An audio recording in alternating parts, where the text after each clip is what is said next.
I'm going to be speaking about some of my research that I do at the Ivy Center lab just downstairs, and how we've done some experimental work and actually translated information from that work into clinical trials for glioblastoma patients.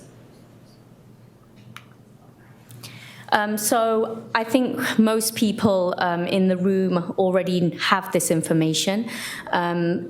We focus on glioblastoma in the lab primarily, as well as other brain tumors, mostly because GBM is the most aggressive and most lethal brain tumor.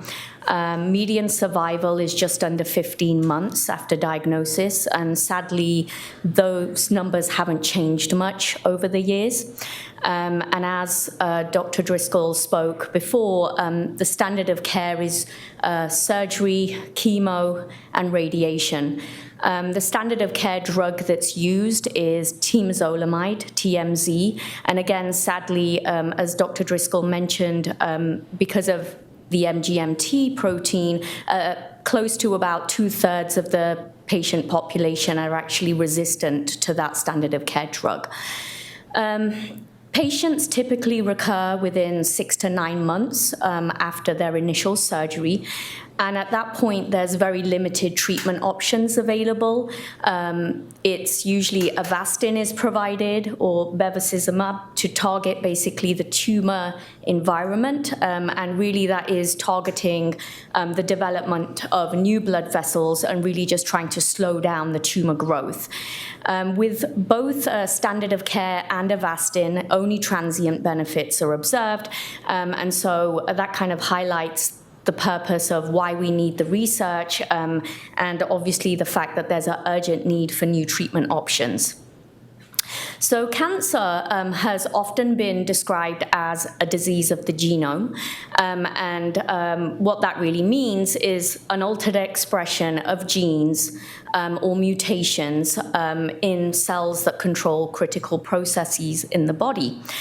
This can be just thought of very simply as you will have a DNA sequence of a normal gene, and just even a single base pair change, an insertion or a deletion, can have a drastic effect and result in a tumor. So these mutations can activate oncogenes or silence tumor suppressor genes. So because of this, there's been a lot of interest in over the last 15 years in particular, in really sequencing tumors to understand gene expression profiles and really characterize all the gene changes that are happening that actually result in tumors. So this is ongoing for a number of cancers, but for glioblastoma specifically, there have been a couple of, I would say, breakthrough publications that have really helped identify gene signatures for glioblastoma patients, and they've really come out in the last 15 years. So the top publication was probably one of the breakthrough papers that came out in 2010, which actually profiled a large number of GBM tumors and characterized 4 different subtypes of GBMs. And these were all based on different expression profiles, and they also saw different outcomes in the patients. More recently, over just the last year or so, similar studies have come out that have confirmed findings, or the paper shown here from 2017 actually debated the initial findings of the first paper and said, well, we believe there are actually only 3 subtypes. But the take-home message really is that every GBM tumor is different and every patient is different.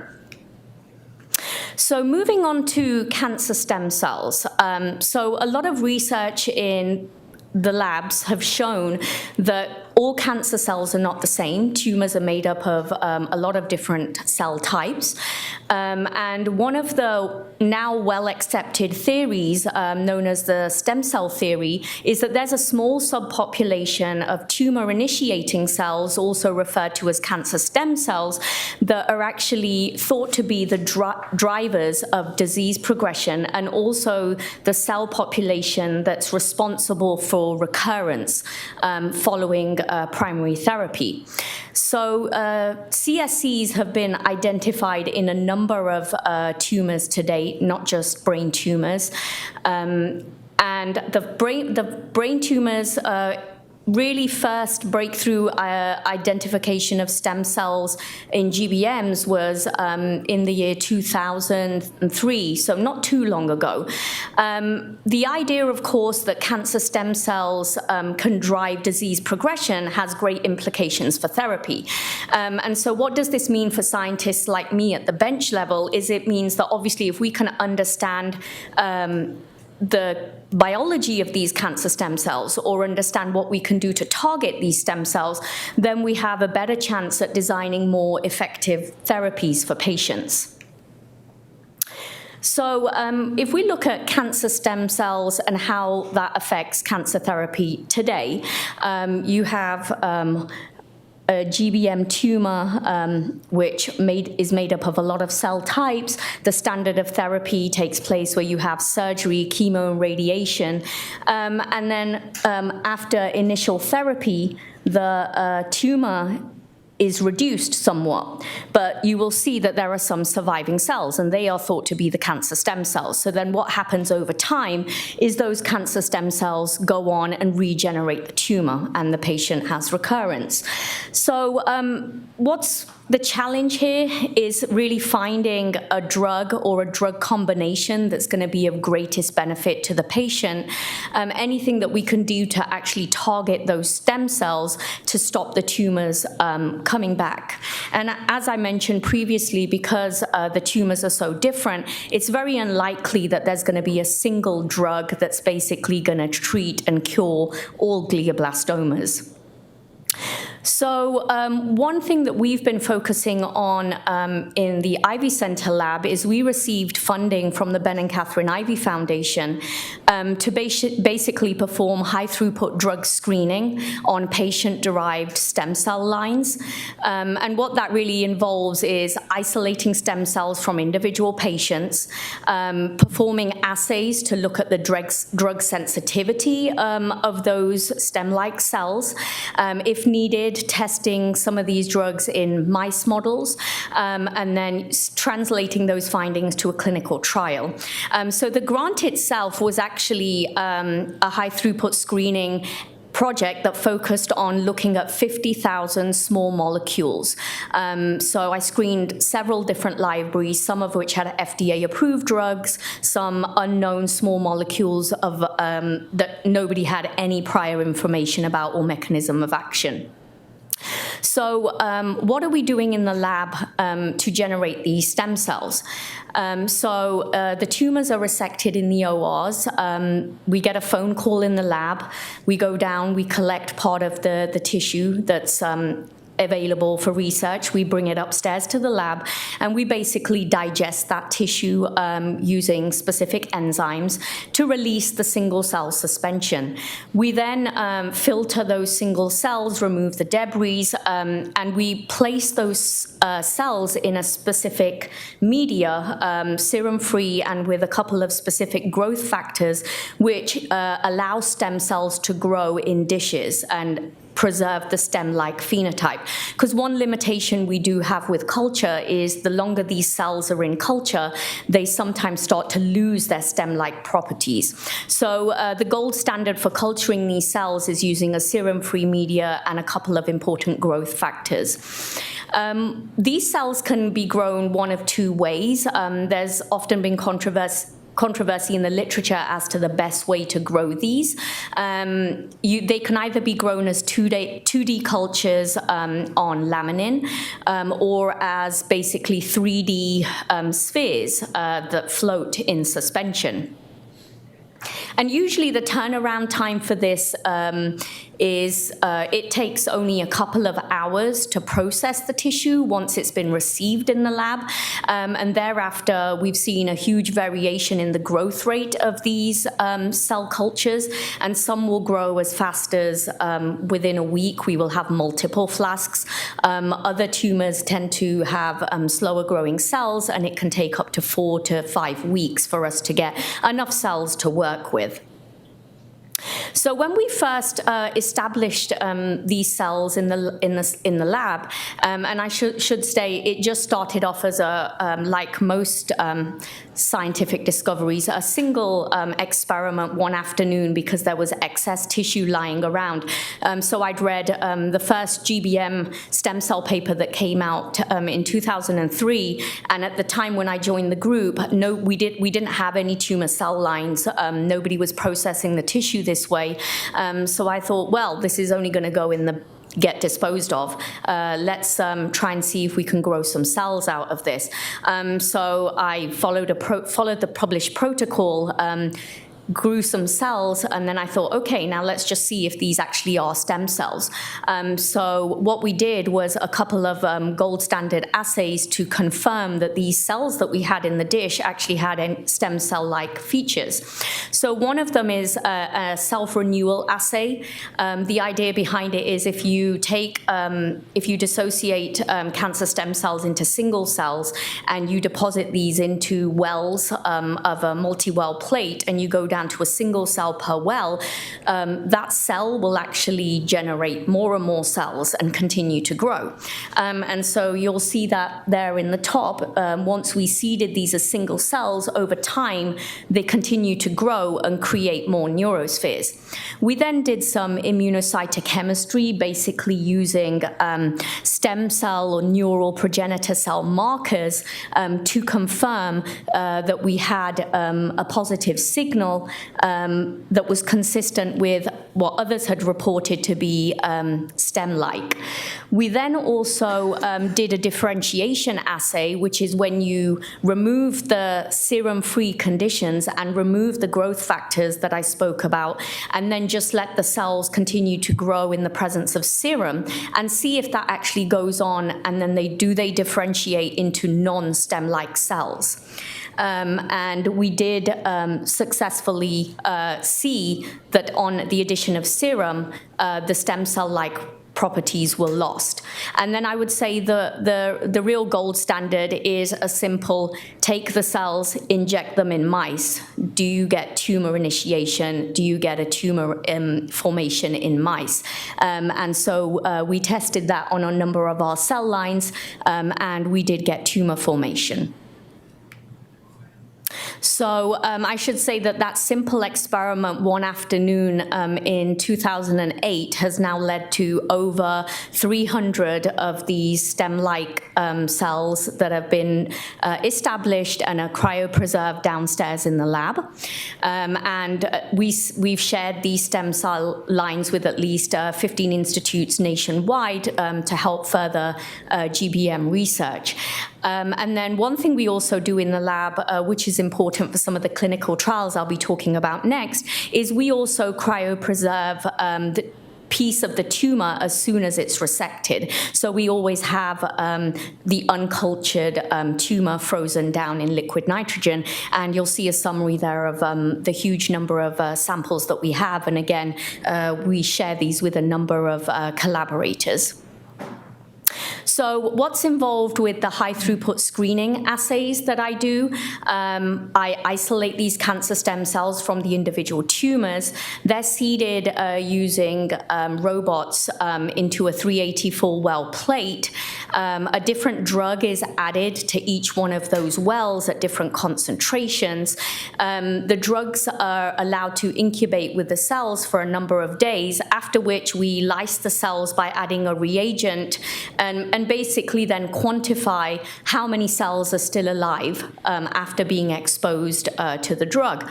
And so I mentioned that our grant from the Ivy Foundation was to test up to 50,000 compounds, and the time frame for that with this type of automation that's now available is very quick. So once we have enough cells, which can take a couple of weeks, we can pretty much test up to 50,000 compounds in a number. It's basically a week to do the assay, and then within a couple of days after that, we can generate basically a drug report. So an important point about these assays that we're doing is we're not just doing a single point. So we're not just taking drugs at a very high concentration and incubating them with cells. We actually are doing a 10-point dose response curve. So we're starting at a low concentration and working our way up. And the reason for that is so that we can generate an image that you'll see on the screen. It's a dose response curve. And so what this tells us is it allows us to calculate basically the half maximum inhibitory concentration referred to as IC50.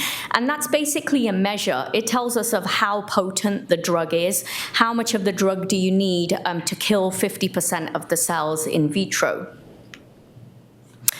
This is an example of some of the first few assays that I did on GBM patient-derived stem-like cells.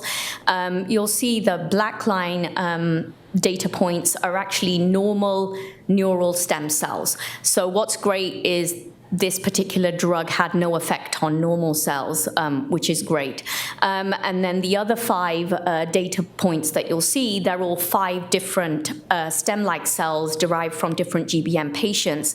4 of them somewhat responded to the drug, and you'll see the line that basically had no effect is a GBM patient that was basically non-responsive to this drug.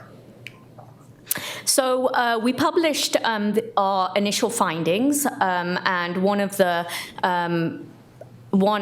promising candidate that came out from these high-throughput screens was a drug known as disulfiram or antabuse, which is commonly used as an alcohol antagonist. And it's a very safe drug. And what we'd found is that it was actually killing stem cells and had quite a low IC50, so appeared to be very potent. So at the time when we published, there were also other papers coming out with the same thing, saying disulfiram could actually work in conjunction with MGMT. And so there was a lot of interest in a lot of drugs that were typically not used for cancer patients or for treating GBM.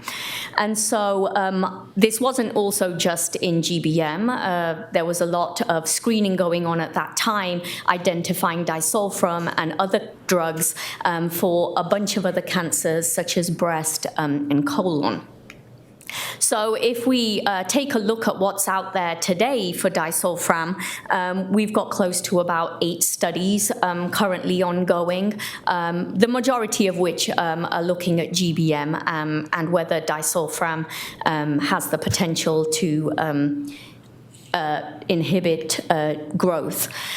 Another random drug that came up was mebendazole, an antifungal.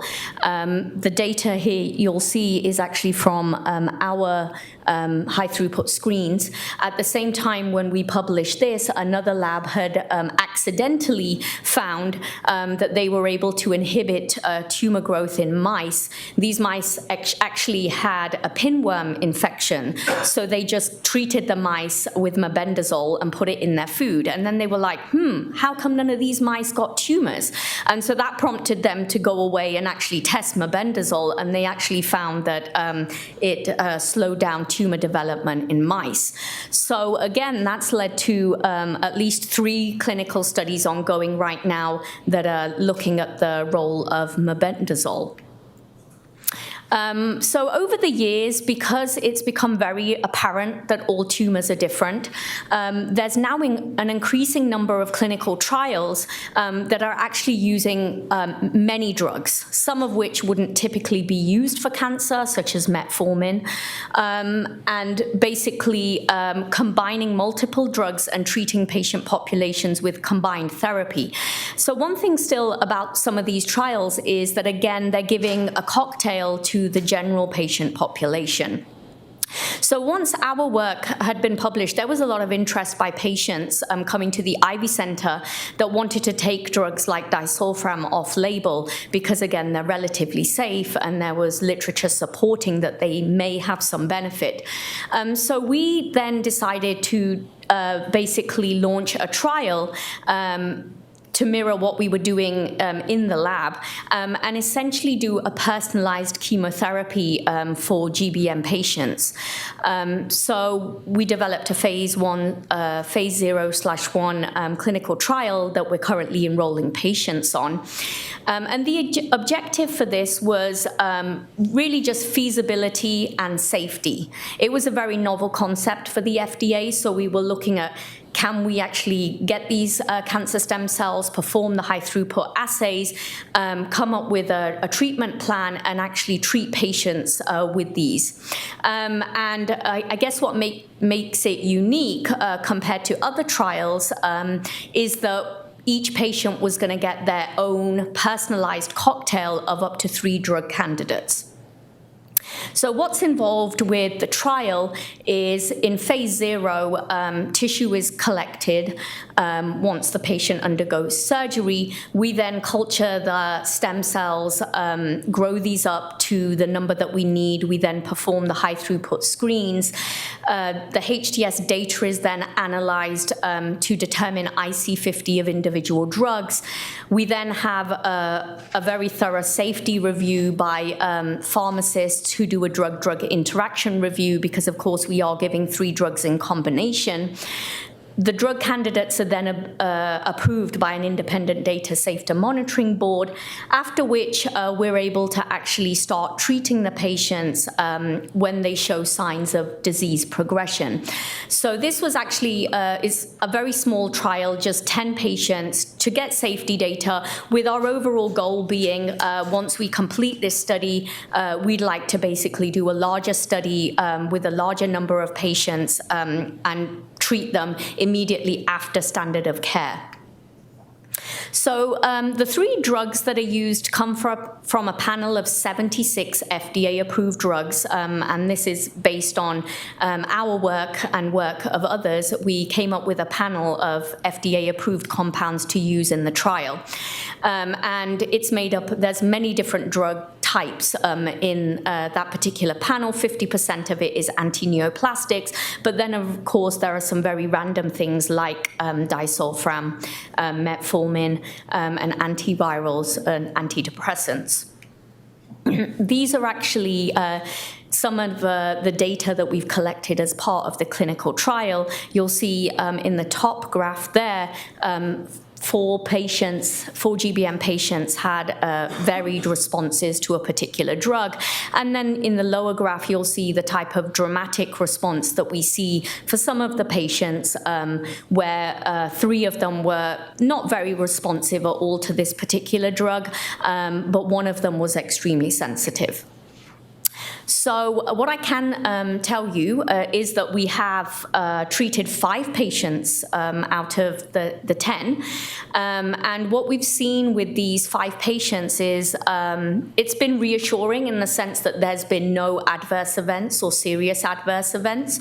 Each of these patients had their own 3-drug cocktail, so we have not yet had a particular patient that's had a drug cocktail that was then also given to another separate patient. Everybody seems to be coming up with their individual combination. And we're pleased that 2 of those patients are still doing well and have stable disease progression. For the 3 that have passed away, we have seen some of them have gone on and had much better overall survival than you would expect compared to standard of care. And I'd like to show this MRI. This is for patient SN535, which shows an MRI pre-HTS therapy and then 1 month post-HTS therapy. This patient actually had multiple tumors. After 1 month of treatment on HTS, it did appear to be that the tumors had reduced in size. Unfortunately, we were very excited for this patient to continue on study, but unfortunately there was a serious adverse event unrelated to the HTS study, so they were no longer able to continue. So where are we going with this trial? Once we've completed the 10-patient cohort, I should mention that we are actually also doing RNA sequencing on all these samples, so on the actual tumors that have been resected, and also for the stem cells that are being assayed, we also isolate RNA from them to do gene expression profiling on the stem cells that are being put through the HTS process. And so our idea there is to work with our collaborators over at the Institute of Systems Biology and really look at those gene expression profiles and see how that correlates to the drug sensitivity that we're seeing. So now moving on to another clinical trial that we're hoping to launch and start enrolling for this year. And again, it's using stem cells, but it's actually an immunotherapy clinical trial where we are isolating dendritic cells and creating a dendritic cell vaccine. So I've already spoken about why we're focusing on cancer stem cells. So moving on to a little bit on dendritic cells. Why are dendritic cells important? Because they're the most effective antigen-presenting cells in the immune system, and therefore they can be used to stimulate an immune response. Currently, there's in the range of 45 clinical studies that are ongoing using dendritic cell vaccines for glioblastoma. And some of the data that's coming out from those is looking promising. So what's involved with a dendritic cell vaccine? A patient comes in, their tumor is collected, material is isolated from that tumor, be it a protein lysate or genetic material such as RNA. Also, a patient will undergo leukapheresis, which is a procedure to basically isolate white blood cells. That leukapheresis product is used to isolate monocytes from which we can culture dendritic cells. And then the idea is you're introducing that tumor antigen into the dendritic cells to create a vaccine, which is then given back to the patient. So probably one of the largest dendritic cell vaccines for GBM has been DCVax, which was sponsored by Northwest Biotherapeutics. And it's an autologous tumor lysate pulsed dendritic cell vaccine. You'll see from the data on the screen that there have been promising results from that in terms of median overall survival, ranging from 23 months to 45 months, and even some patients had a median overall survival of 88 months. And then the key takeaway message is that these dendritic cell vaccines appear to be safe and have very little side effects when administered in patients. So to date, there's probably about 10 studies that are using DCVax, and that's not just in GBM, it's now other solid tumor types too. In terms of stem cells, one study that's similar to what we're proposing to do at the Ivy Center was a group in Norway actually took cancer stem cells from GBM patients and isolated RNA and introduced that into dendritic cells to create an autologous dendritic cell vaccine. Again, the procedure that was involved for that is shown on the screen here, where they took they generated cancer stem cells from the tumor biopsy, then they isolated the RNA. They took leukapheresis product, cultured out the dendritic cells, introduced the RNA into the dendritic cells, and gave that back to the patient. So following standard of care, the patient was then given the vaccine at regular intervals alongside TMZ. What they saw was that there were no side effects. They were able to isolate high-quality RNA from those cancer stem cells. And there was a threefold change in the median survival. This was a small study. It was only 7 patients that they've reported on in this publication. But again, the conclusion was that these vaccines are well-tolerated, safe, and may have the potential to prolong progression-free survival.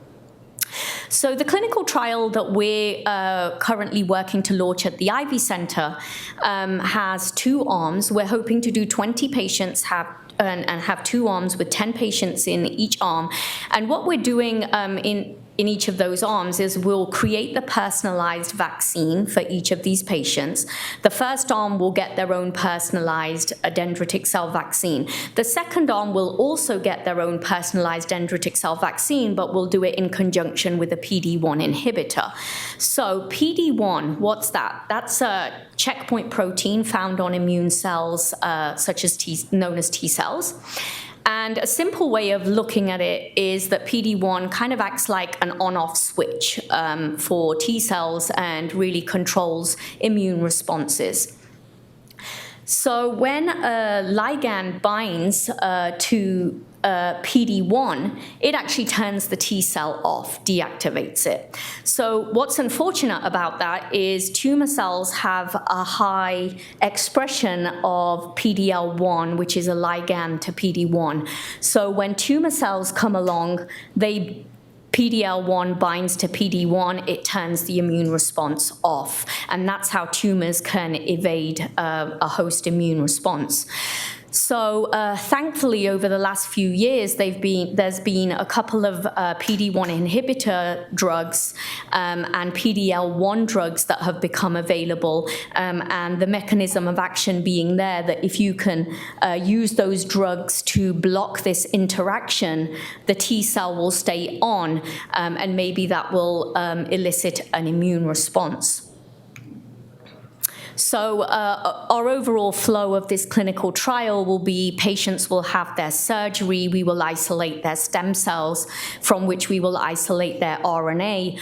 They will be pre-screened for leukapheresis. If they remain eligible, leukapheresis will be performed. We will then isolate dendritic cells from the leukapheresis product. We will then electroporate the RNA into the dendritic cells to create a vaccine. These patients will, in the meantime, have standard of care. Once standard of care is complete, then at regular intervals, they will start receiving either the vaccine on its own or the vaccine in conjunction with a PD-1 inhibitor. So I've already spoken about how we're going to isolate these stem cells. So isolating the DCs from the patient blood, I already mentioned as well. It's a leukapheresis procedure where we isolate white blood cells. We then isolate mononuclear cells using a density gradient centrifugation step. We then culture these cells. It takes about a week. There are again special media, special cytokines and growth factors that are used. And then we add specific cytokines to mature these dendritic cells and create mature DCs. The other component of the vaccine. So isolating RNA from cancer stem cells is also a very simple procedure these days. You basically lyse the cells. You use solvents to separate out the RNA, DNA, and organic phase, which is proteins and lipids. And you can then basically extract off the RNA, perform some wash steps to get that clean. You then do additional steps to quantify the quality and the quantity of the RNA, but these are now very routine techniques that are used in most labs. So electroporation was the fourth step that I spoke about that's required for this vaccine, and that's actually when you would apply an electric field to a cell membrane. And so what that does is it increases the permeability of the cell membrane, and that's when small molecules like nucleic acids can actually move into the cell. And so it's for human dendritic cells, there are actually a lot of published methods already which kind of have a range of what voltage should be used and what pulse setting should be used. So that gives us a good idea of what we need to use in terms of for a successful electroporation with the human dendritic cells. And the published methods out there today range from 90% to 100% transfection efficacy, which is wonderful. So where do I hope we go in the future? Of course, I'm a scientist, so based on what I'm seeing in the lab, I would really hope in 5 years from now or 10 years from now is patients are being treated based on their individual tumors. So we're moving more towards personalized medicine because as we've seen, it's unlikely there's going to be one treatment that's going to work on all GBM tumors. And again, not just for GBM, I would say for all cancers.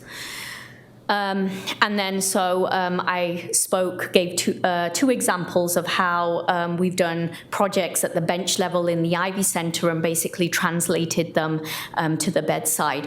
And we've got lots of other studies ongoing that we hope to translate to clinical trials in the future too. And then I'd just like to quickly thank the Ivy Center team members, and there's a couple of former members on there too, Dr. Greg Foltz and Li-Ping Chen, no longer part of the team, but very fundamental in establishing the work that I spoke about. So thank you very much.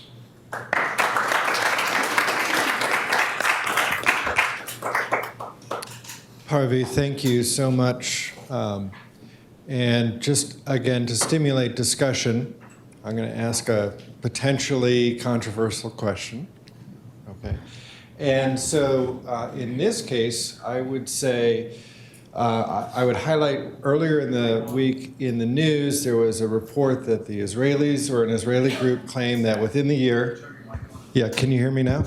So earlier this week, an Israeli lab group published a news release saying that they claim within a year they'll have a cure for all cancer. How would you respond? Wow, I would say that's great news if it's true. Of course, I haven't seen that news release. Based on what we're seeing in terms of gene expression profiles and also the different drug responses, at the present time, I would say that sounds really too good to be true, but you know, I'm hoping that in the next 5 years or so that actually becomes a reality. I certainly have other questions, but I don't want to stop people in the audience from asking or making a comment. My next question would be, do you foresee some of the same molecular targeted therapies that we've seen in systemic and body cancers? You know, Gleevec would be the classic example where you have a driver mutation and a very clear enzyme target. Do you see us having that type of tailored therapy at a molecular level for something as multifactorial as you mentioned as GBM, where it's not just one therapy for a given kind of tumor? Or is it going to continue to be sort of this cocktail approach where some of it may be manipulating the immune system, some of it may be taking advantage of some unintended effects of existing or orphaned medications? You know, and I couldn't, as you were talking about the Gary Gallia's group at Hopkins and talking about the fact that they were treating the mice for this infection, they just had, the lab mice just happened to have it. It's almost as serendipitous as the discovery of penicillin. Yes. Right, it's completely unintended, but clearly somebody who is astute enough to walk in and say, wait, what's going on here? There's something more than what I expected. So again, going back to the original question, are we going to see single target therapies, or is it going to continue to be a cocktail? I would think it's most likely going to be, I would say, a cocktail, just because, again, I don't think it's going to be as straightforward as there being a single mutation. Definitely the targeted approach is where we're hoping to go once we've completed these initial safety studies. I touched on our collaboration with Institute of Systems Biology, where we will actually sequence these tumors and the corresponding cell lines. They then use a computational approach. They have a pipeline that they've developed in-house to actually look at drug targets. So we hope to correlate this with the drug sensitivity data that we're seeing and see if we can identify specific genes and specific targets that then can be targeted with a particular drug. And again, like I said, we really do think it's most likely to be a mixture of both, maybe starting with a targeted approach and then following on with some type of combined therapy afterwards. Parvi, thank you again. Thank you. Oh, we have a question, yes. Yes, I have a question. On one of your slides, you mentioned that when you receive the GBM tissue, you mince it into 1 to 3 millimeter pieces, and you put them through enzyme dissociation. Before putting into enzyme dissociation, do you cultivate the cells or put in some medium? Because it's on my understanding that after enzyme dissociation, you might lose a lot of cells die. So how do you compensate for that? Yeah, so when we're actually processing the tissue, when it comes up to the lab, it's actually immediately put into the stem cell media. And of course, the turnaround time, we make it very quick, because the longer the tissue's just sitting around, the more cells you're going to lose. So within 5 minutes of the tumor being resected, it's up in the lab and it's in the stem cell media. Then it's minced with a scalpel into the smaller fragments. You do a couple of minutes centrifuge spin to basically remove the media. And then the enzyme dissociation step is actually very quick. So the tissue is actually in the enzyme for no longer than about 5 minutes. And then immediately it's removed and the stem cell media goes back in. And usually we do see a huge varied range of cell viability, but it's very highly dependent on the amount of tissue that we get to start with. So obviously the more tissue we have to begin with, the more viable cells we have at the end of the enzyme step. Thank you.